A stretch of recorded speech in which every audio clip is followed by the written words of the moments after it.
어떤 정치인들은 저런 것도 하잖아요. 그 성년의 날 기념으로 예. 국민연금을 1회 가입이라도 가입해야죠. 시켜주자. 대박이네. 초기에 가입시켜주면 예. 나중에 안 내더라도 퇴직 그 막판쯤 돼서 추납이라고 추납 제도가 있거든요. 그때 낼 수 있는 버퍼를 스페이스를 만드는 거예요. 그러네요. 근데 지금 이게 초기 가입이 뒤로 밀어주면 밀어줄수록 네. 이 버퍼를 못 만드니까 네. 되게 짧아질 수밖에 없죠. 그럼 자식이 20살 되면 할 게 일단 예. 청약통장도 예, 하나- 연금부터 일단 예, 넣어야 연금 되네. 하나 넣어주는 게 그래서 재테크로 되게 좋아요. 그럼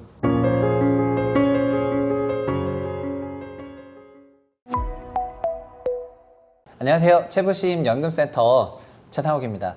저희 연금센터에서는 연금 관련 상담도 받지만 또 이제 연금 제도가 앞으로 어떻게 될지에 대해서 전문가분들을 모시고 좀 인터뷰도 좀 하고 있는데, 사실 우리 채널에서 이 거의 바이블이라고 하고 있는 국민을 위한 국민연금은 없다.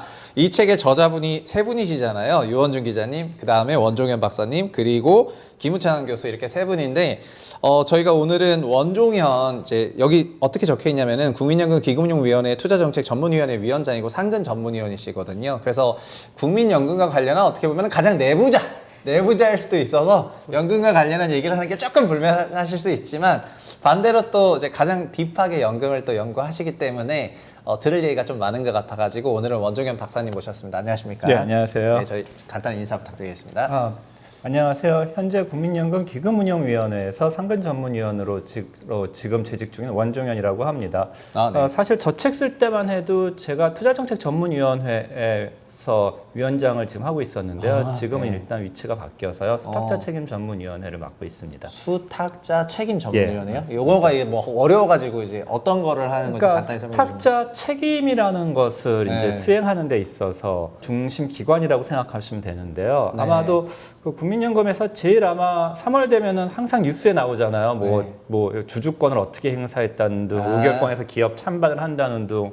이제 그런 부분과 같이 국민연금이 투자하고 있는 기업들에 대해서 주주로서 그 저희 국민연금 가입자들의 이익을 최대한의 대변하기 위한 수탁자 책임이라는 그런 원칙을 어떻게 하면은 좀 더 적극적으로 발현할까라는 부분에서 이제 의결권, 주주권들을 행사하기 위한 기준들을 만들거나 의결권 사항들을 의결하는 그런 위원회입니다. 아니, 그러면은 원래 이제 주총이 주로 한 3월에 많이 열리니까 맞습니다. 지금 3월에 주총 때 국민연금 의결권으로 제일 바쁠 사람이고 그래서- 제일 또 권한이 또 제일 MBK 보고 있나? 이런 건데 요새 지금 막 문제 많잖아요. 뭐 홈플러스 사태니 뭐니 해가지고 막 문제가 많은데 좀 어떻게 좀 혼 좀 내주시는 겁니까? 아니요, 그건 아니에요? 저희는 그것과는 약간 떨어진 게, 그러니까 수탁자 책임이라는 말 자체서부터 좀 설명을 드려야 되는데요. 네. 그러니까 말대로 수탁자에 대해서 책임, 그러니까 저희 국민연금에 돈을 맡긴 가입자들이지 않습니까? 네네네. 가입자들에게 대해서 책임을 완수하는 기구다라고 생각을 하신다면은 저희가 두 가지가 원칙이 있죠. 하나는 어떻게 하면 기금 운용을 잘해서 수익률을 잘 높일 것이냐가 네. 첫 번째 과제라면, 네네네. 두 번째는 저희가 투자하고 있는 기업의 가치를 어떻게 하면 좀 더 끌어올려 볼 것이냐라는 네네. 것에서 주주로서의 역할을 지금 하는 것이 이제 주된 저희들의 일이고요. 그리고 이제 방금 말씀하신 부분은 의결권 부분에서 가부 부분일 수도 있고, 아니면 저희가 주주권으로서 기업에게 이제 직접적인 어떤 뭐 강제성을 한다라는 그런 것으로 보일 수도 있는데, 네. 저희는 특정 기업에 대해서 특정한 어떤 뭐 역할은 매우 조심스럽고 신중하게 접근하는 편이고요. 네, 그래서 되게 정제된 언어를 쓰시네요.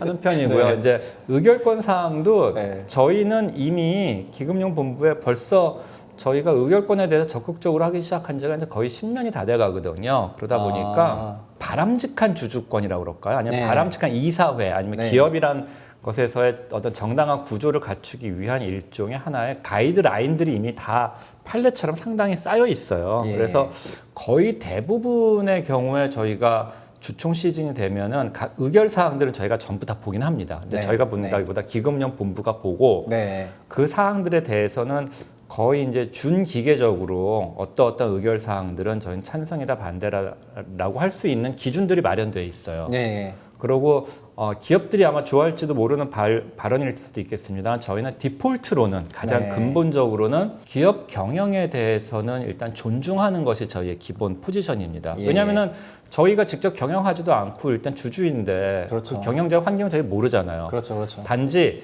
경영에 대한 것을 기본적으로 존중해서 디폴트는 저희는 의결권에 대해서는 찬성을 가지긴 하되 네네. 그래도 이제 뭐 현저한 주주가치 훼손이나 이런 게 있을 때 주주가치 네. 훼손에 대한 부분이 보인다던가 네. 아니면 지배구조에 대한 어떤 문제가 있다던가 해서 저희가 투자한 그 회사가 네. 앞으로 주가 성장에 좀 지장이 있겠다라는 사항들이 이제 주총 의결 안건으로 나올 수도 있잖아요. 예, 그렇죠. 그런 부분들이 있으면은 이제 걸러서 저희가 이제 본부에서 반대를 지금 하고요. 그래서 대부분이 그렇게 하는데 문제는 예. 그거죠. 본부에서 하는 것은 어떻게 보면 거의 준기계적인 사항이에요. 예. 그러다 보니까 사실은 아무리 저희가 지금까지 판례가 쌓이고 못 쌓여도 이 회사 사항들이 상당히 여러 가지 사항들이 나오잖아요. 그러니까 네. 거기서도 아리까리하다고 표현해야 되나요? 네, 애매한 이거 거. 애매한 거. 그래서 찬성 주기도 뭐하고 반대하기도 뭐한 사항들이라던가 네. 좀 부담스러워하는 부분들이 있을 수 있죠. 거기에서 본부가 자체적으로 찬성 반대하기는 상당히 네. 여러 가지 언론상 사회상에서의 영향 등을 고려했을 때 되게 좀 어렵다. 네. 그러면 이제 위로 토스하는군요. 그때 되면 저희에게 네. 이제 올라옵니다. 그게 첫 번째고요. 네, 그다음에 네. 두 번째 사항으로서는 저희 수탁자 책임 전문위원회가 기금운용본부에게 미리 지정해 놓는 게 있어요. 네. 왜냐하면 이러이러한 기업들은 우리가 본부에서 보지 말고 우리가 꼭 봐야겠다라고 할 수 있는, 왜냐하면 국민연금 입장에서 봤을 때 매우 중요한 기본들, 예를 들어서 저희가 일대 주주로 있어가지고서 상당한 어떤 우리의 판단이 네. 실제적으로 어떤 큰 영향을 줄지도 모른다던가 네. 아니면 지금 벌써 사회적으로 막 논란이 되고 있고 여러 가지가 막 되고 있는 상황인데 이걸 본부에게 맡기기는 본부가 네. 너무 부담스럽다고 생각을 한다던가 예, 예. 아니면 기타 여러 가지 까지 어떤 사항들에 대해서는 저희 수탁자 책임 전문위원회가 지금 9명이거든요. 네. 그 9명 중에서 3분의 1 이상, 즉 3명 이상의 위원들이 저 기업에 대해서는 우리 위원회에서 논의하는 게 좋겠다라고 했을 경우에는 네. 이제 저희가 이제 기금용 본부에게 그걸 요청합니다. 콜업. 그러니까 너희가 하지 말고 우리가 네. 가져와. 그래서 그런 사항들을 저희가 가지고서 의결권의 찬반을 결정하게 되죠. 아, 그렇구나. 그러면은 아까 수탁자의 책임이라는 게 약간 주주 의결권적인 그런 책임도 있지만 예. 운용 수익률이나 이런 것도 그 책임의 그 아니요. 범위에 들어가는 거가 그건 되는 거예요? 큰 의미에서 기금용 네. 본부 자체가 갖고 있는 네. 수탁자 책임에는 그게 포함되고요. 아, 네. 그 중에서 저희가 하는 것은 네. 뭐 운용 수익률이라기보다 네. 운용 수익률 일정의 매매라던가 어떤 네. 금융적 기법이죠. 그게 네. 아니라 기업 가치를 올릴 수 있는 노력들을 저희는 예, 해야 될 거 아니에요. 예. 예, 그래서 그렇죠, 그렇죠. 크게 어떻게 보면 주주권이라는 말 큰 틀 안에 의결권은 하나의 부분이잖아요. 네네네네. 그러니까 저희는 주주로서 그 기업이 조금 더 잘할 수 있도록 좀 같은 일종의 파트너십이라는 개념을 좀 많이 네네네. 좋아하는데요. 그런 쪽에서 같이 얘기를 좀 더 해보자. 아. 라던가 이제 그런 사항들을 만들죠. 예를 들어서 어느 아파트가 갑자기 부실공사가 돼서 네. 무너졌었다. 예, 예. 라고 그렇죠. 해서 저희가 봤을 때는 그 기업에 우리도 지금 투자를 하고 있는데 네. 무너져서 사람들이 상당히 다치고 사망하고 그런 네. 상황이라면 주주 입장에서 봤을 때 저 회사 저거 영업을 제대로 할 수 있을까? 서부터 아니면은 대강대강 떼어놨다가는 네. 저 기업에 대한 사람들의 어떤 신망들이 되게 없어질 것 같으면 주가는 네. 하락할 수밖에 없잖아요. 그렇죠, 그렇죠. 그러면 너희들은 저런 사고 수습들은 어떻게 잘하고 있어? 뭐 여러 가지를 저희는 이제 기업들에게 질의하고 그런 상황에서 이제 좀 높일 수 있도록 네. 사고 수습이라던가 할 수 있는 사항들. 뭐 아니면은 뭐 ESG를 많은 사람들이 좋아하는 것 같은데 ESG적인 입장에서 봤을 때도 네. 어떤 기업이 너무 오버해서 탄소 배출이 너무나도 많아질 경우에 네. 저희가 걱정하는 것은 기업의 레퓨테이션도 걱정이지만 네. 너 그렇게 탄소 배출 많이 하다가 유럽 시장에 수출 너희 잘할 수 있겠어? 매출 같은 거 어떻게 할래? 네, 네. 라던가 이제 그런 부분들에 대한 얘기라던가 그렇죠, 그렇죠. 기업들과 모든 그런 부분들은 저희는 이제 인게이지먼트라고 표현하거든요. 네. 일종의 관여 정책. 맞죠, 맞죠, 그래서 맞죠. 그런 것들은 저희가 이 의결권 시즌이 3월 외에도 네. 1년 내내 상시적으로 이제 그런 사항들을 논의하고 토론하는 게 저희 위원회의 주된 일입니다. 그렇군요. 아니 근데 되게 중요한 일을 하시고 동시에 근데 사실은 원 박사님의 그 전체적인 커리어를 보면은 금융시장에 계시다가 국회 입법조사처 네, 가셔서 그렇죠. 일하시다가 2020년부터 국민연금 그 상근 전문위원회 맞습니다. 하시다가 지금 이제 요 일 하시는 맞습니다. 거니까 주식시장에 커리어가 또 있으시니까 요걸 하시는 거구만요. 아, 그러니까 금융시장에 어쨌든 그 과거 커리어가 조금 뭐 있으셔가지고 금융에 대한 어차피 저는 이제 경제학 박사 할 때는 네. 주로 이제 자산 배분 쪽이 제 주된 논문이었어요. 그러니까 예. 자산 배치 ALM이라고 그래가지고요. 그 라이엇 부채 계산이라던가. 예, 그러니까 이제 기금 정책 쪽에서 좀 약간 특화되어 있었고요. 그렇군요. 그 다음에 이제 요거 이쪽에 와서는 이제 아무래도 법을 모르면 안 되겠더라고요. 네, 맞습니다. 그래서 네. 지금 현재 그쪽 법학 박사 쪽을 지금 하고 두 있고요. 개 하고 계시다고요? 수련했고요. 지금 박사 따야 돼요. 아니 뭐 국민을 위한 국민연금 없다 책에 저자는 뭐 다들 천재들만 모아놨나? 아니 논문 써야 되는데 논문 못 쓰고 있어요. 저는 근데 부동산 박사과정 하고 있는데 5학기째인데 논문을 쓸 수가 없어요. 저도 지금 쓰름만 해놓고 지금 논문 써야 그냥 되는데. 뭐 이럴 것이다 할 때가 편한데 이걸 그죠. 뭐 이거 아이씨 맞아요. 이게 있어가지고 그래서 사항에 대해서 저희가 다 세상의 모든 그래서- 박사를 존경합니다. 그래서 케이스 바이 케이스 사항들이 저희는 이제 다루는 부분이 저희 위원회 일입니다. 그러네요. 이제 또 법을 또 해야 되니까. 근데 저희가 지금 들어가기 앞서서 어쨌든 이제 새로운 걸 하시게 되셨는데 최근에 언론 기사 보면 작년에 연금 운용 수익률이 되게 잘 나와가지고 그렇죠. 잘 나왔죠. 그래서 저희가 또 연금의 고갈을 걱정하는 입장에서 어쨌든 1년 잘하셨습니다. 약간 이런 마음이 좀 드는데 소위 그 15% 수익률 그런 수익률이 되게 어떻게 나온 건지 이런 게 좀 궁금해가지고 저희는 우리가 처음 국민연금 기금이 처음 생겼을 땐 어떤 일이 있었냐 하면요. 저희가 국민연금 기금을 만들고 우리가 만들어냈던 기금들은 다 기재부가 거의 회수해 갔어요. 공공자금 관리기금법이라고 그래가지고요. 예. 국민연금에서 모아지는 모든 돈은 정부가 가져가고 네. 우리에게는 국채이자율만큼만 일정 정해진 대로 주는 식으로 해서 채권 비중이 그래서 거의 2000년대까지는 거의 100%였거든요. 그러니까 채권으로밖에 운영을 못했기 때문에 저희가 어떻게 보면 적극적 수익률을 사실 잘 못 냈던 마당이었어. 그러다가 이제 IMF 터지고 이제 국민연금에 대해서 이제 기금운용본부가 만들어지고 본격적으로 운영을 하자라고 하면서 2000년서부터 지금까지니까 약 25년간이죠. 일관적으로 가졌던 기조가 뭐냐면요. 가능한 한 우리가 위험 자산을 조금이라도 더 투자를 지금 하면서 위험 관리는 잘해야겠죠. 위험 관리를 하면서 그 수익률, 초과 수익률을 어떻게 더 낼지를 노력하고 그다음에 이제 국내 시장도 중요하지만은 나중에 이제 그 기금을 현금화 시킬 때 대비해서 해외 투자 쪽으로도 많이 늘리자라고 하는 것이 저희의 기준적인 어떤 운용 정책이었거든요. 그러다 보니까 이제 2020년서부터 어떤 일이 있었냐면 이제 해외 투자 비중이 매우 높아졌고요. 그 다음에 이제 국내도 주로 주식과 대체 투자 비중이 매우 높아지면서 수익성 자산에 대한 그 비중이 되게 높았죠. 그런 와중에 이제 23년, 24년도가 다행히도 해외가 상당히 좋아졌고요. 해외 주식이 특히 좋았던 거 같아요. 그러면서 불행이라고 표현해야 되긴 하는데 국민연금으로서는 다행인 건지 환율이 또 이게 급등을 해주면서 저희는 그 원화환산 수익률을 내다 보니까 환율에 대한 영향도 사실 저희가 덕이라고 그러겠죠. 그것도 많이 본 것이 있었죠.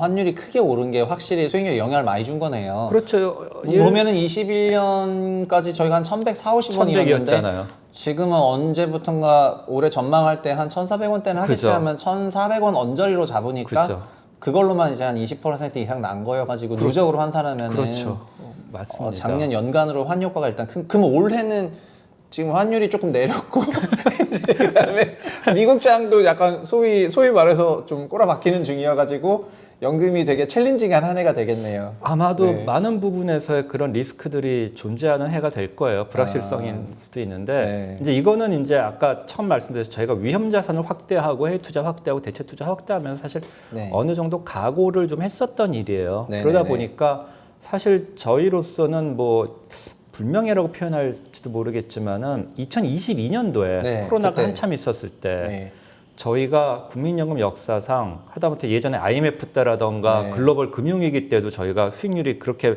나쁘지 않았거든요. 거의 잘 방어했는데 저희가 마이너스 8%. 22년에 마이너스 나오셨잖아요. 마이너스 8%지 그거 금액으로 치면 거의 80조 원을 까먹었던 적이 있어요. 근데 이게 평가 금액이잖아요. 평가 변동성 때문에 그런 거예요. 그러니까 또 다행히도 2022년도에 저희가 한 130조 벌었고 23년도에 130조 벌었고 작년에 저희가 그러니까 평가이익으로 한 겁니다. 160조 정도를 벌었거든요. 그러니까 아마 올해는 아마 그것을 어느 정도 상쇄할 만큼의 큰 소폭의 하락은 가고는 합니다만 네. 이제 위험 관리 차원에서 가능한 한 이제 떨어질 때는 그래 떨어질 때 떨어지로 좀 덜 떨어질 수 있도록 해보고 예, 그런 것들이 저희는 장기로 보니까요. 그래서 네. 뭐 평균이 얼마냐 그게 더 중요한 아니 저희도 거죠. 사실은 막 일일비 하면 안 되는데 맞아요. 기사들이 막 폭발적으로 나와가지고 그러니까. 뭐 마이너스라도 기록하는 22년에 막 어떤 기분이었냐면 갑자기 그죠. 연금 망하는 거야. 맞아요, 막 맞아요. 이거 뭐 2055년까지도 못 가겠네 막 이러면서 네. 막 그 불안하니까. 네, 언론에서도 그러고 네. 있어. 그런데 오히려 반대로 저희가 130조, 160조 냈을 때는 그때 조용하죠. 오히려 조용해요. 아 죄송합니다. 그때 되면 오히려 그죠. 그렇게 되면은 소진 시점은 더 네, 훨씬 뒤로 가는 미뤄지거든요. 건데, 네네. 근데 이럴 때는 조용하다가 네. 꼭 그럴 때는 그런 것에서는 좀 국민연금이 뭔가 못한다는 막 그런 없진 않죠. 그런 이제 인식에 이제 클릭이 좀 높고 그리고 또 이런 게 웃긴 게 저도 국민연금을 대상으로 세일즈 서비스를 많이 해봤는데 기금운용본부에 그렇죠. 세미나를 많이 했으니까 근데 신사동에 있다가 전주로 갔잖아요. 그렇죠. 그래서 익산역 내려서 맨날 택시 타고 가고 막 이러면은 막 연금 세미나 한 번 하고 오면 하루가 다 가는데 뭐 그러다가 기금용 수익률 행여라도 나쁘잖아요. 그러면 다 전주에 있어서 그렇다. 네. 그래서 요즘 어저께 그저께 이제 그런 얘기를 많이 들었던 거예요. 그러니까 어제 그저께 네. 너희가 국민연금이 전주에 있으니까는 너희 네. 수익률 안 좋고 뭐하다라는 비판은 네. 까짓 거 뭐 그건 지금까지 받아왔으니까 오케이. 그러면은 지금은 어떻게 설명하지라고 했을 네, 지금 경우에 좋아지니까 뭐랍니까? 전주는 오히려 네. 그러니까 요번에 2024년도는 네. 사실 역사적인 게 저희가 네. 세계 글로벌 연기금 중에서도 탑이었어요. 네. 월등한 탑이었어요. 네. 수익률 자체로. 그러니까요. 환율 덕분에. 네. 그렇긴 하죠. 다른 나라는 이제 달러로 계산하는데 저희는 거의 원으로 월등한 하니까 탑이었어요. 역시 좋습니다. 불구하고 네. 그렇다면은 이건 전주에 있기 때문이야? 석인데 네. 이제 다른 쪽에서 네. 이런 지리적 문제와 이 연결하는 데 있어서 네.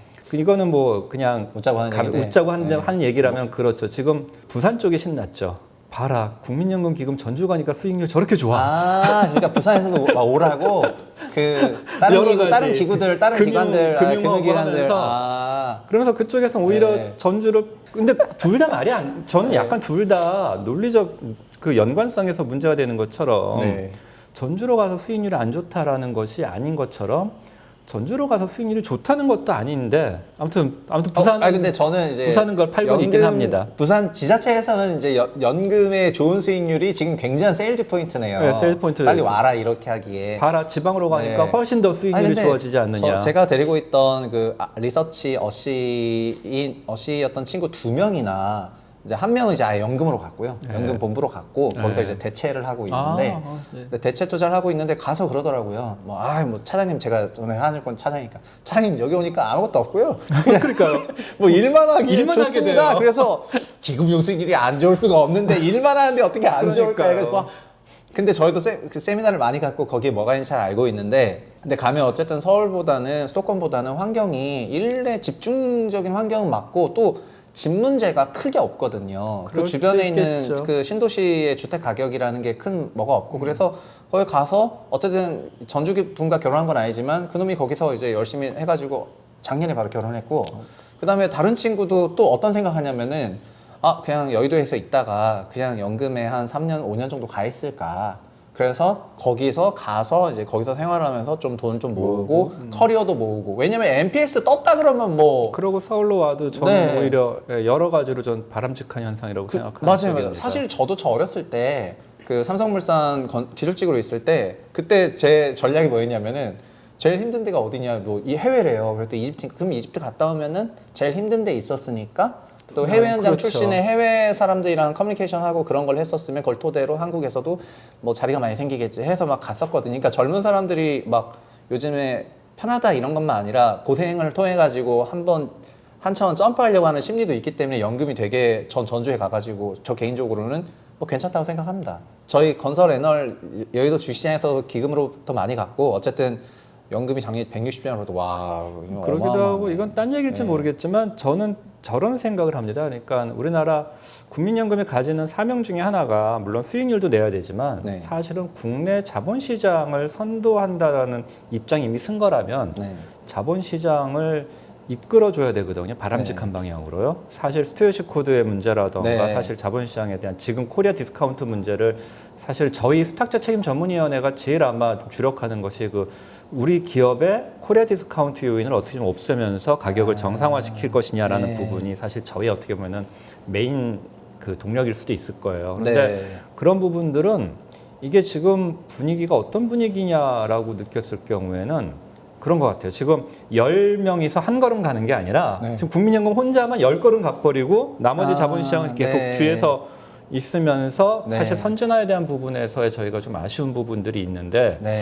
그런 부분들이 그 이제 이순신 그 명랑을 보면 그런 거잖아요. 야, 이놈 누구야? 네 놈이 그렇죠. 지금 뒤에 있으면은 맞아요, 뭐 맞아요. 곤충을 안 맞을 줄 아느냐? 당장 대장선으로 따라와라. 약간 그런 거 맞아요. 아니에요? 따라왔으면 좋겠는데 안 따라오니까 그럴 때는 네. 이쪽에서 대장산을 보내면 되죠. 지금 현재 그나마 그래도 다른 자산운용사들의 많은 부분에서 필드에서 선도적으로 뛰고 있는 친구들이 국민연금 출신들이 제법 많거든요.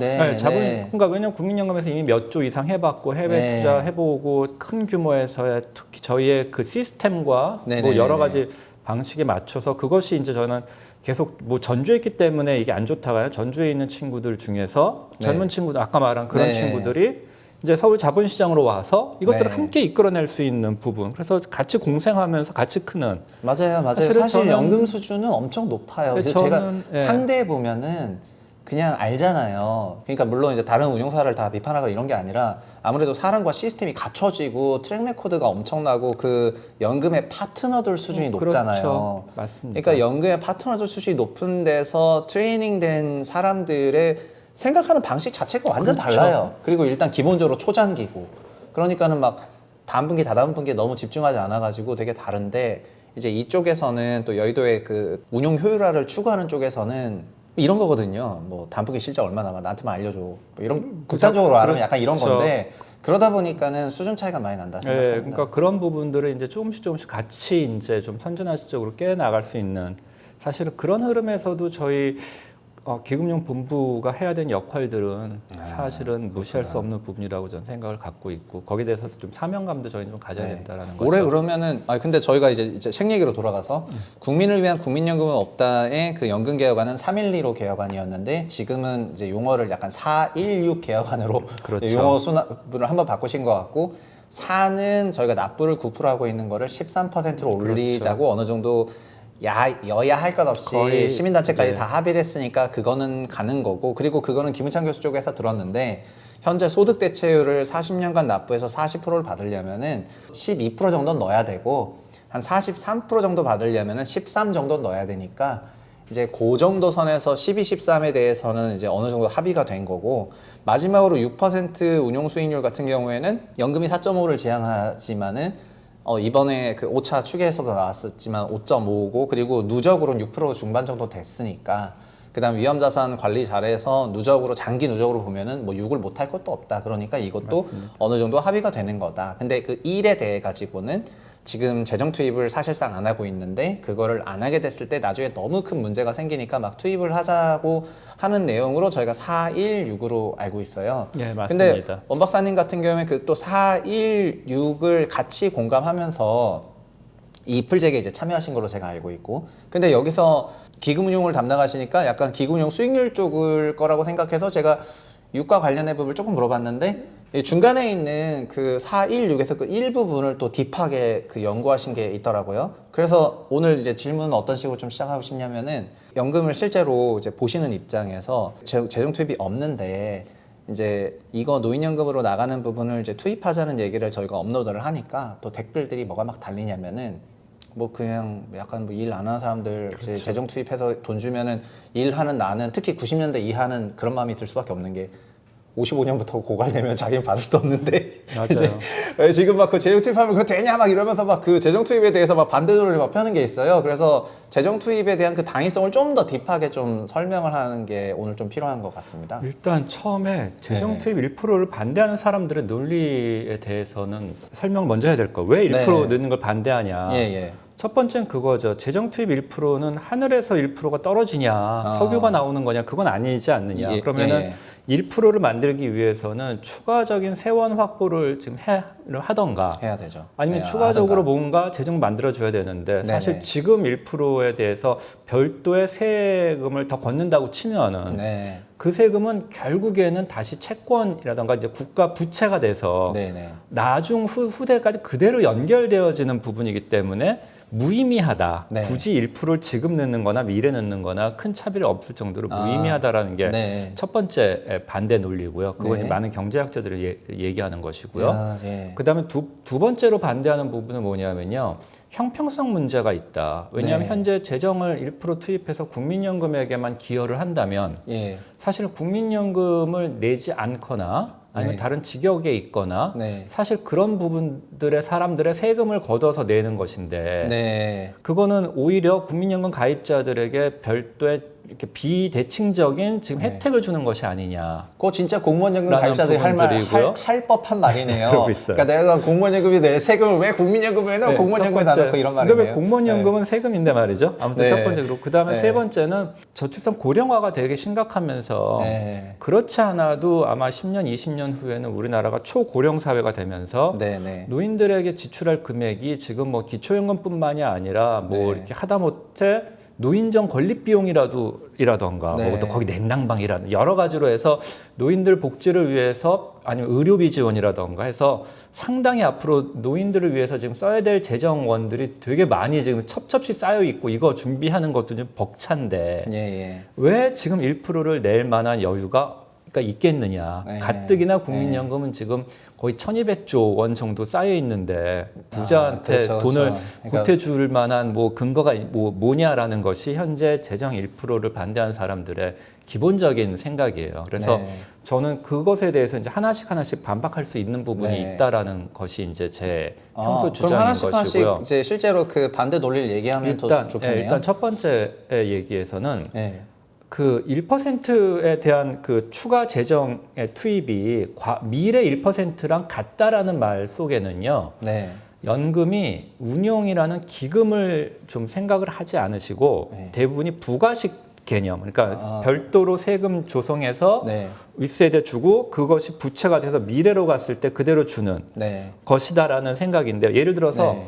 지금 1조 원을 투입하면요. 네. 우리가 지금 5%의 수익률만이라고 하죠. 네. 그러면 20년 후면요. 2조하고 같은 효과가 나요. 그렇죠. 그러니까 그렇죠. 미래 2조 주느니 지금 1조를 주는 것이 사실은 좀 더 절약할 수 있는 거고. 왜냐하면 네, 우리는 네. 운용할 수 있는 기금의 스페이스가 있으니까요. 네. 그래서 지금 저희가 올라가는 마당에 어느 정도 20조가 됐건 뭐 그 정도 적정한 금액만 우리가 운용할 수 있게만 둔다면 네. 미래 20년, 30년 후에 40조, 50조 나가는 것을 지금 커버할 수 있는 부분인 거죠. 예. 즉, 그 애를 키울 때 저런 거죠. 지금 집이 잘 못 산다고 했을 때 애가 지금 중학생인데 제가 대학 가면 대학 등록금 비싸잖아요. 네. 대학 등록금을 지금 걱정한다면 사실 지금서부터 적금을 들고 펀드 들면 저금해 놓으면 돼요. 네, 그렇죠. 그렇죠. 그러면은 확실하게 그때서 확 나가더라도 들어있으니까요. 미리 지금 주면 네. 되잖아요. 네, 네, 돈 네. 불릴 수 있으니까. 네, 근데 네.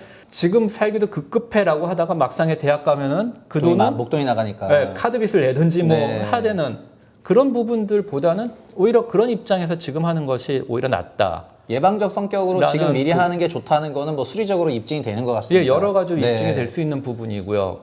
그렇다고 해서 그러면 이제 그것 때문에 그럼 별도로 그러면 만약에 과세나 조세 항목을 만든다면 네. 그거는 또한 나의 어떤 부채 전가 아니냐라는 부분인데 그래서 저는 네. 이 세원을 네.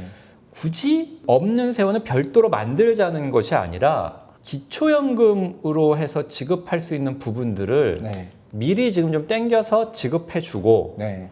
기초연금 부분을 좀 미래에 그 받으시는 분들을 좀 줄임으로써 네. 기초연금도 좀 절약하고 국민연금을 더 많이 받으실 수 있도록 네. 지금 하자는 것이 일단 그래서 첫 번째 주장에 대한 지금 이제 예. 좀 더 풀어서 하면은 지금 기초연금은 34만 원 정도인가 그렇죠. 33만 원을 받잖아요. 예. 근데 그 나가는 돈이 작년에 제가 알기로 24조 원인가 GDP 1%였고 그 돈이 뭐 68만 원 될 일은 없으니까 현재 기준으로 모르죠. 또 이제 또 포퓰리즘이 와가지고 그럴 수도 있겠지만 두 배 준다 이러면 이제 가는 건 그게 아니면 그 돈이 가는 건데 국민연금으로 들어오면 그거보다는 좀 더 많이 받는 거예요. 그럴 수도 있죠. 그러다 다음에 이제 여기서 네. 이제 약간 제가 좀 말이 좀 조심스러워지는데요. 예. 기초연금 액수를 줄이자는 건 아니에요. 아, 예, 왜냐하면 예. 사람들마다 기초연금이 되게 생활 수단으로 되신 분들 지금도 많고요. 많을 것 같아요. 받으시는 분들에게 네. 금액을 줄이는 거는 저도 말도 안 된다고 생각하는데 예, 문제는 기초연금 수급자가 어떻게 되냐면 하위 70%라고 돼 있는 거예요. 네, 맞아요. 하위 맞아요. 70%라는 거는 위에 30% 빼고는 다 준다는 거거든요. 네, 그렇죠. 그렇죠. 이거는 중산층이라고 우리가 말하는 사람들에게까지도 사실 기초연금을 다 지급해 주고 있는 상황이에요. 예.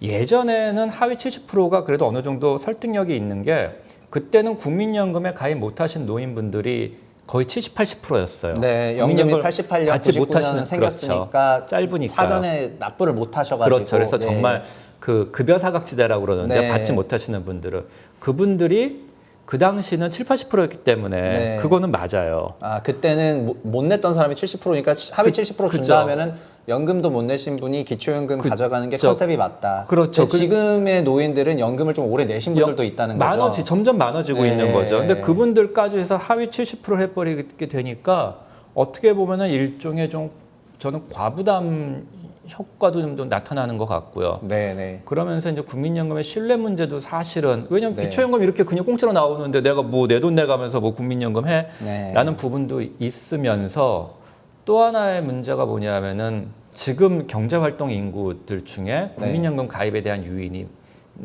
좀 줄이는 어떤 효과들이 되게 나타나고 그래서 있어요. 저희도 댓글도 보면은 사업장 가입자 회사원 아니고 예. 지역 가입자나 다 이런 내기 분들 싫다 중에서는 그러잖아요. 예. 제가 꼭 연금을 가입해야 될까요? 막 이런 그죠. 질문 하신 분이 꽤 계세요. 계실 거예요. 그런 분들은 그러니까 젊은 사람 특히 뭐 55년 고갈이면은 1990년생부터 못 그렇죠. 받는다는 거니까 아 그럼 나 안 하는 게 낫지 않아? 이런 생각 하시는 분이 계셔서 그게 연금 가입에 대한 그걸 줄인다 이 말이군요. 많은 줄이기도 그러니까 하고 기초연금이 짱짱하게 존재해 버리면 그쵸, 짠짠하게 존재하면 그렇게 될 뿐만이 아니라 네. 이게 지금도 하위 70%면 이제 국민연금, 기초연금 같이 받으신 분들도 계속 생길 텐데 문제는 네. 아직도 이 기초연금과 별개로 지금 국민연금에서도 네. 지금 가입자들이라고 해도 저희가 경제활동 인구 중에서요. 네. 이 사각지대라는 부분이 있는 그러니까 이게 사각지대가 크게 두 가지가 있어요. 하나는 급여 사각지대라고 해서 지금 받으셔야 할 노인들인데 네. 가입 못해서 못 받으시는 노인분들 아 그러니까 만 65세 이상이신 근데 분들이군요. 그걸 이제 급여 사각지대라고 해서 네, 이제 네, 그분들에게선 사각지대니까 네. 그 계속 기초연금이라도 이렇게 드려야 돼요. 네. 그래야지만 그분들 생활하시니까요. 예.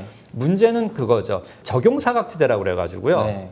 지금 국민연금에 가입할 수 있는 사람들인데 가입을 못 하시거나 안 하시는 분들. 네. 못 하시는 분들도 많을 수 있어요. 예를 들어서 월 정기 수입들이 없으신 분들. 네. 일용직 노동자. 예. 요즘에 많이 논리되고 있는 거지. 그 터미널 노동자들이라던가 네. 아니면 특수 고용직 노동자라던가 사실 그런 분들은 다 개인 사업 그 자격으로 돼 있기 때문에 네. 자신들이 특별하게 신청해서 하지 않는 한 국민연금에 적용을 받지 못하시는 적용사각지대 분들이 계시거든요.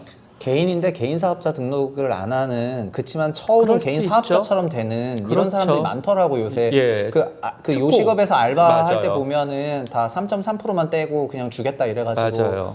그런 분들은 그러면 내가 나 지역 가입자로 해야 되나 뭐 임의를 해야 되나 그죠. 이런 고민을 하는데 뭐 나이라도 어리면은 뭐 연금도 없어질 건데 내가 굳이 왜 그 연금 그것도 내가 다 내잖아요.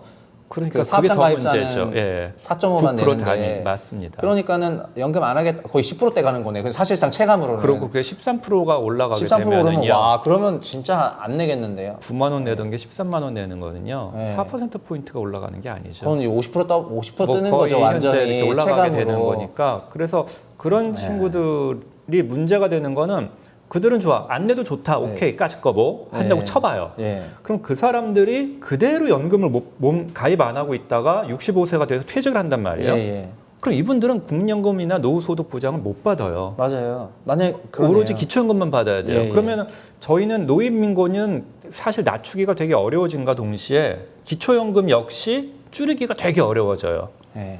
근데 그러지 말고 이분들을 미리 지금 어차피 미래에 그 40만 원이라고 한다면 네. 미래에 그 사람이 쓸 기초연금을 지금 국민연금으로 만약에 드리게 된다면 네. 재정적으로 그러면은 큰 없겠죠? 네네. 드리게 된다면 이 그렇죠, 사람들이 그렇죠. 국민연금을 가입한다고 치면은 네네. 국민연금을 가입으로 내준다면은 네. 이 사람들이 나중에 퇴직해서 국민연금으로 받는 돈이 기초연금보다는 상당히 많죠. 그건 당연한 얘기잖아요. 네네. 운용도 되는 것이고요.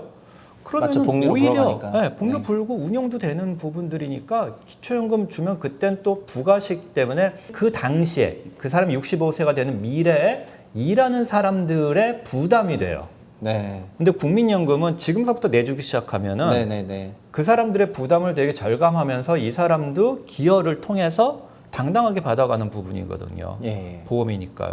그러면은 앞에 말한 첫 번째 문제와 두 번째 형평성 문제는 네. 해결되죠. 그러니까 내가 내지도 않았는데 받아가는 거에 대한 네. 문제는 지금 내게 만들면 된다. 그렇죠. 내게 만들면 되니까. 예. 그러면 형평성 그다음에 두 번째는 국민연금에 대한 나중에 국민연금에 대한 그 재정 지원이나 지금 1%를 재정으로 지원하는 건 국민연금 가입자만 이익이지 않느냐라는 예. 부분도 해결되죠. 네. 다 이익이 왜냐하면 되니까. 안 가입 못한 사람들을 지원해 주자는 거니까요. 네네네네. 네, 두 번째도 지금 해결되고 세 네. 번째 노인 빈곤 때문에 앞으로 미래에 아마 노인들에게 지불될 금액 되게 많아질 거예요. 네, 그러느니 지금 국민연금으로 받아 가실 수 있게 한다면 그러면 이제 지금 노인연금만 받는 것보다 훨씬 낫죠. 노인 빈곤율은 크게 절감시킬 수가 있죠.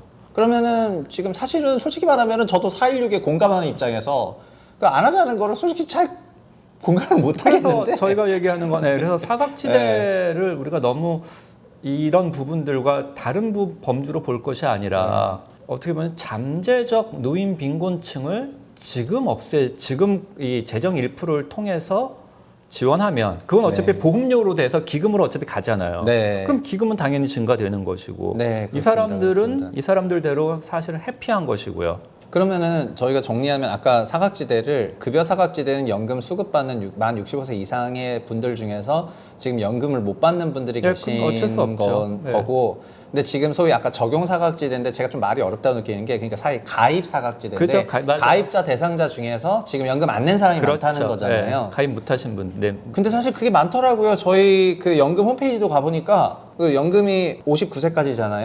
맞아요. 근데 그 안에서 74%만 73% 정도만 가입을 하셨더라고요. 73도 높을걸요. 거의 지금 사각지대 현상이요. 거의 한 40%에 가까워요. 그러니까 10명 진짜 중에 어마어마하네. 4분이 국민연금에 네. 적극적으로 내지 않았습니다. 물론 여기서 이제 사각지대라는 표현이 좀 애매한데 사각지대는 아예 가입 안 하시는 분도 계시지만 예, 아예 가입, 그러니까 10년 아까 그 지역 가입자 중에서는 예, 예. 가입만 해놓고 맞아. 돈 하나도 안 낸 사람이 많다는 거죠. 맞아. 내고 또 기간 그럼 10년을 내꾸지 못해서 연금으로 못 받으시는 그러네. 그러면 분들. 실질 미가입자나 마찬가지네요. 거의 그렇죠. 그분들은 퇴직 때 연금으로 못 받고 일시불로 받으시게 되니까요. 네. 그래서 그 가입자가 사업장 가입자, 지역 가입자, 그다음에 임의 가입자, 예, 임의 맞습니다. 연장 가입자가 맞습니다. 있는데 여러 가지로요. 그러면은 10년 누적을 못한 지역 가입자는 나중에 뭘로 분류돼요? 그냥 일시불로 받게 된 일시불로 사람들은- 반류되면서 네. 이제 끝나요? 네, 끝납니다. 그러니까 10년 가입이 최소 가입 기간이거든요. 네, 그러니까 연금이 아니고 퇴직금이네. 네, 그냥 뭐 은퇴 축하금 뭐 거의 그 정도밖에 안 되고 그 규모는 크질 않아요. 왜냐하면은 네, 그냥 그러니까요. 일반적인 적금이자만큼 해서 모아서 돈 주는 거고 10년치도 안 되는 거니까. 네. 네, 그냥 정기 적금 뭐 8, 9년 냈다고 아니 생각하는 저는 거죠. 진짜 농담 아니고 저 오늘도 밥 먹으면서 저희 이제 PD랑 그런 얘기를 했는데 저는 1990년대생이 연금에 클레임하는 거는 전 완전 이해를 해요. 오차 추계에서 55년에 고갈된다 해놨으니까 자기가 그러니까 65세 고갈 안 되게 되는 해야죠. 예. 그 시기에 연금 기금이 없다고 하면은 스트레스 받죠. 근데 80년생 이하가 그러니까 80년생 이하이신 분들 중에서 이제 지역 가입자도 아니고 임의 가입자도 아니고 그렇죠. 이런 분들이 계시다는 거를 저는 솔직히 말하면 잘 이해가 안 돼요. 근데 형편 때문에 가입은 했는데 돈을 못 맞아요. 내는 이런 사람이 많다는 많았죠. 거니까 표시 가입 미가입자는 27%지만 실질 미가입은 45%라는 거의 40%에 가깝죠. 완전 충격이네요. 네, 전체적으로 40% 정도에 네, 40% 가깝고요. 수준만 사실은 또 우리나라의 특징이긴 한데요. 네. 많은 또 사각지대에 네. 또 대부분은 젖대 몰려 있어요. 원래 그 경제활동 인구면 18에서 65잖아요. 네. 18에서 25까지가 사실은 또 꽤 많이 몰려 있어요. 거의 학생들. 다 학생들 상태구나. 예, 대학생, 학생, 뭐 대학원생. 예. 우린 또 취업이 또 되게 취업 늦잖아요. 안 되면 또 대학원 등록해버리는 네, 가까운 일부 되게 있으니까. 늦잖아요. 그래서 사실은 많은 부분이 요 젊을 때 있는데요. 문제는 그 국민연금을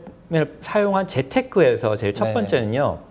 많이 내냐가 도움이 되는 게 아니라 네. 길게 오래 내냐가 내냐. 도움이 돼요. 예. 근데 우리는 이미 초기 가입 평균 연령이 한 27, 28 돼버리고 네. 퇴직이 보통 55, 50 돼버리는 거 아니에요. 그렇구나. 그러니까 맞아요. 가입이 되게 짧으니까 소득 대체율을 우리가 40에서 43으로 높인다고 쳐도 네. 실질 소득 대체율은 25년이니까요. 네. 한 26% 되나? 평균 소득에? 아, 그게 직관적으로 계산하는 산식이 네, 네. 10년 가입하면 소득 10%, 20은 맞아요. 20%, 쉬워요. 30은 30%, 40은 40%더라고요. 맞아요. 그러면 40년을 해야 되는데 그렇죠. 근데 우리나라는 평균이 25년 정도예요. 65세 기준으로 60세까지 가입이니까 뭐야 이거 사기 아니에요? 그러니까 20살에 내서 60세까지 20살에 내서 꼬박 60 내야 40년이니까 20살을 어떻게 냅니까 인간적으로? 방법이 있다니까요. 어떤 정치인들은 저런 것도 하잖아요. 그 성년의 날 기념으로 예. 국민연금을 1회 가입이라도 가입해야죠. 시켜주자. 대박이네. 초기에 가입시켜주면 예. 나중에 안 내더라도 퇴직 그 막판쯤 돼서 추납이라고 추납 네. 제도가 있거든요. 그때 낼 수 있는 버퍼를 스페이스를 만드는 거예요. 그러네요. 근데 지금 이게 초기 가입이 뒤로 밀어주면 밀어줄수록 네. 이 버퍼를 못 만드니까 네. 되게 짧아질 수밖에 없죠. 그럼 자식이 20살 되면 할 게 일단 예. 청약통장도 예, 연금부터 일단 예, 넣어야 연금 되네. 하나 넣어주는 게 그래서 재테크로 되게 좋아요. 그럼 박사님도 벌써 가- 다 하신 기간. 거예요? 자녀들한테? 아직 그 연령들이 아직 안 돼서 그렇습니까? 아니 어떤 되는 애들도 있는데 예, 아무튼 그러니까 와, 그게 그렇구나. 그래서 초기 가입 시점을 땡길수록 네. 사실은 장기 가입의 유인에서 우리가 좀 진짜 뭐라 그럴까 연금다운 연금을 받을 수 있는 그러네요. 방법 중에 하나고 그런 방법에서 사실은 이 기초연금에 대한 재원들을 좀 낮추면서 그러니까는 지금서부터 70을 점차적으로 조금씩 이렇게 연령을 매년 70에서 60, 50, 40, 한 30 정도까지 뭐 그런데- 30이든 50이든 간에 낮춰가면서 그러네요. 그것을 이쪽에다가 지원해주고 단지 네. 이제 지금 만약에 그 미래 받을 기초연금을 사실 땡겨서 국민연금 가입비로 지급해주는 거니까 네. 이분들은 나중에 돼서 기초연금을 사실 안 받으셔도 되죠. 국민연금을 오히려 더 많이 받으시게 되는 거니까 네네, 그런 그렇죠, 방법도 그렇죠. 있는 거고 뭐 여러 가지 그러니까 기초연금이 지금 뭐 이만큼 나가고 미래에는 저만큼 나가잖아요. 그러니까 GDP 1%가 그거를 아니라 뭐 한 4% 이상 그러니까 나가잖아요. 그거를 못 나가게 하자는 네, 거죠. 그거를 그때 그 돈을 내야 되면은 매년 그렇죠. 세금을 모아서 또 내야 되는데 그 돈이 4%만 해도 현재 100조예요. 그러니까 그러면은 그 당시 일하는 근로자들이 뭐 피해가요. 소득세를 어마어마하게 내야 된다는 건데 한국은 게다가 또 재벌 만능주의가 있어가지고 개인들 유리지갑이니까 개인만 털어가더라고요. 그래서 나온 에이. 얘기가 그 유태인 속담이라고 하잖아요. 네. 물고기를 잡아다 주지 말고 잡는 법을 가르치라는 식으로 네. 미리 지금서부터 더 할 수 있는 방법을 해놓으면 미래에 훨씬 더 효과적인 방법이고요. 이게 사회보험과 공적 부조화의 저는 차이를 항상 이제 기회될 때마다 개미와 배짱이 얘기를 제가 되게 자주 하잖아요. 개미와 네. 배짱이 아마 우화는 많은 분들이 아실 거예요. 네. 그 여름 내내 개미는 일하는데 배짱이는 이렇게 잘 놀다가 네. 겨울이 막상 되고 나서는 네네. 배짱이는 이제 먹을 것이 없고 쌓을 것이 없어가지고서 이렇게 잘 쌓아놓고서 이렇게 잘 쉬고 있는 개미들한테 가서 앵벌을 이렇게 하잖아요. 구걸하는. 네. 그때 이제 버전이 두 가지 버전이 있어요. 한 버전은 개미가 매몰차게 너는 여름 동안에 잘 놀았으니까는 우리 줄 거 네. 없다 그러고 내쫓거나 매몰차네. 이제 두 번째 버전은 뭐 걔를 이렇게 잘 환영해가지고서 네. 그 울타리에서 겨울을 잘 나도록 도와준다던가 했을 네. 때 국가기 때문에 여름 내내 연금을 안 냈다고 해서 네. 자신의 노후 준비를 못했다고 해서 이 사람을 매몰차게 못 내보내요. 그럼 이 사람을 겨울에는 이 배짱이를 결국엔 개미굴로 불러들였을 거 아니에요. 네. 그때 배짱이에게 먹여 살리는 그 돈은 어디서 나올까요? 개미한테 개미들 돈이거든요. 네. 즉 사회보험에서 강제연금인 이유는 네. 배짱이를 위해서 강제연금 시키는 게 아니라 네. 정당하게 일하고 열심히 보험료를 내는 그러고 납세도 열심히 하는 사람들을 개미를 보호하기 위한 것이기 때문에 강제거든요. 네. 그러면은 나중에 한다면은 방법은 그거죠. 그런데 이제 배짱이가 너무 많이 와가지고 네. 개미도 먹을 것이 너무 없어지고 하면 큰일이잖아요. 그럼 큰일이죠. 그러면은 방법은 하나죠. 내쫓거나 말처럼 네. 아니면 여름에 배짱이로 하여금 강제로 일하도록 하든지 강제로 네. 연금 내도록 하면 돼요. 네. 그것이 바로 이 기초연금을 땡겨서 네. 너 이거 국민연금으로 내라는 거죠. 그렇죠. 그게 지금 이제 4.16 연금개혁안의 코어가 되는 저의 거죠. 기본 저의 생각입니다. 사실 근데 연금 쪽에 계신 분도 다 이런 생각 하시는 건 아니죠. 많이 안 하고 있으니까 되게 이제 그러니까 많이 안 하고 있고 그냥 재정 소득 안정이랑 1%. 재정 보장 양쪽으로만 싸우고 있으니까 좀 그런 거고 그러면은 이제 좀 뭐 개인적인 질문일 수도 있는데